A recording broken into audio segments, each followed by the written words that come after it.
Hello everyone, Esther from Chicken Feed Quilts. Again, it seems like Kayla has abandoned us for a little bit. Today I'm going to talk about stitch length on your sewing machine. We've had a lot of people asking about what stitch length is best, and there isn't really a best because there's different stitch lengths for different things. But I'm going to chat about that, and we're going to move over to my workstation in just a second here. But we thought we should talk about Canada Day, which is coming up in 2 days, I guess. We have this line from Northcott, and I don't even know exactly what it's called. Oh, Canada. So that's very original. But Oh, Canada from Northcott. There's a bit of it left. We have some panels, table runner kit, which is not here apparently.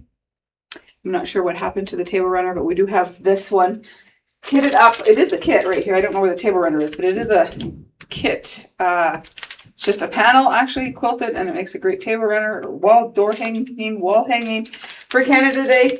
So you could technically get it done before Canada Day yet if you wanted to. So that's Oh Canada fabric from Northcott. And then I've got a little black featherweight here. So black is the original one. It's my very first featherweight that I purchased. I actually sourced it or got it locally off of, at that time, Kijiji was the big thing. And the lady I bought it from, she wanted me to try it so badly because it sews. I never did, and now it's been sitting for probably close to 10 years because it was one of the very first sewing machines I got. So it would definitely need an oiling and a greasing before I sewed with it, but it's the original black and it's in nice shape. I'm pretty sure the ones that we get refurbished are also start at black, but they get painted in whatever colors we want. And we have several. I just gifted a lime green one, which was like so amazing. Carrie's got a little turquoisey blue one, and Kayla and I have pink and yellow. So I actually asked the guy last week if I had extra black ones, what the price difference would be if I got a black one, sent it off to him, and he refurbished it. And it's not that much difference, and I don't think I have. I thought I had extra black ones, but I have a black one at home, a black one here, and then I have the black one with the free long arm, the free, forgot the name of it. This comes off. Oh boy, this is bad. I forgot the name of that. But anyway, so I don't actually have an extra black one to send him right now, but I'm thinking of another fun color. So maybe in the comments, you guys want to say what color what would be your pick if you decided to do a featherweight, get it refurbished and painted. And the free arm, I think, is it called a free arm? A free arm, that's what it is. So I have the free arm one that's really good that comes off. Most machines have a free arm now. They're very, very rare in the featherweight. So,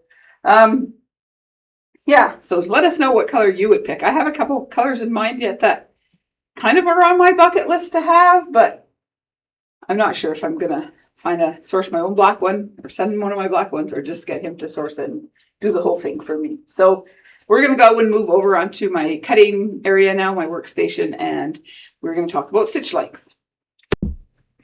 Okay, we are at the cutting station here, talking about stitch length. So most computerized stitch or sewing machines have a default stitch. I work on Berninas. I work on mostly the 770s. Kayla works on a 570, I believe. And they all have a stitch length default of 2.5. Not sure about the other sewing brands, what their defaults are, but they all have a default. I find the 2.5 maybe for clothing and piecing really big pieces that I'm not subcutting, that I'm not chain stitching. The 2.5 is good. And it's this one right here. And I stitched it in this turquoisey blue, and it's a nice stitch. But if I'm chain piecing and I want to cut it, subcut it, and I'm just going to, without a ruler or anything, subcut my piece here, I do find I have to be a little bit careful because it starts to come apart a little bit. So if I'm doing smaller piecing or a lot of subcuts, I usually go down to about a 2.2. This one here is a 2.0, this red one that I just did. So this would be more of what I would do for regular everyday piecing. And you can see I can pull on that. It doesn't come apart.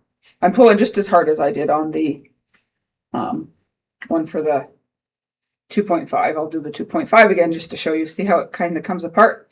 And if I pull on the 2.0, it doesn't come apart. So I like the I do 2.2. That's my kind of my happy place on my machine. This was 2.0 on the Bernina machines. And then, so that would be for normal piecing, a lot of chain piecing that you have to, or subcutting that you have to subcut all the time, like the half square triangles that we had done last week, or any, there's a lot of patterns that you can strip piece and then subcut. And the subcutting ones, I would make sure my sewing machine is down to a 2.2, 2.0, just so that they don't separate when you're going to sew those together. For foundation paper piecing, FPP, FPP, I go down even smaller. I go down to a 1.8, and that's quite a tiny stitch, and you don't want to, if you do this for your regular piecing, that's fine. You don't want to pick this out. It gets hard to pick out. They're very small stitches.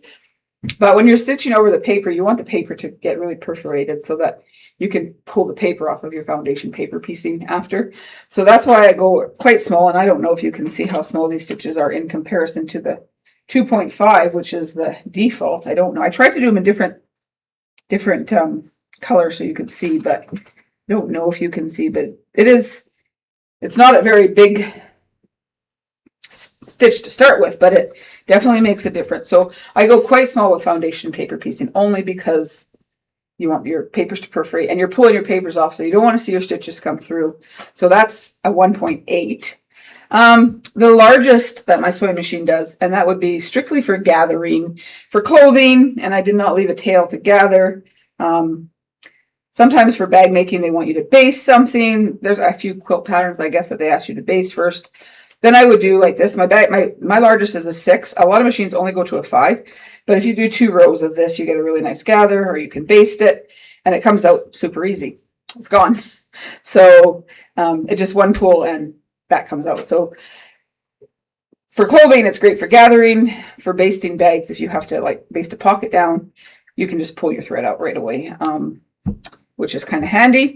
And then there's a 4, and I did the 4 here because I also did the 4 here, and this is our faux leather with foam. So it's got a layer of faux leather. It's quilted. It's got a layer of cotton and a layer of foam. And when I top stitch this, I put my machine to a 4 because I like to see a bigger stitch on my exterior of my bag. So that's a 4, and I don't know if you can see the same. This is a 4, and on the cotton, 2 layers of cotton, the stitching is looks way bigger. Just the faux leather pulls the stitching in. So I might even be tempted to go to a 5 on that. Then on this side, I did a triple stitch in the red.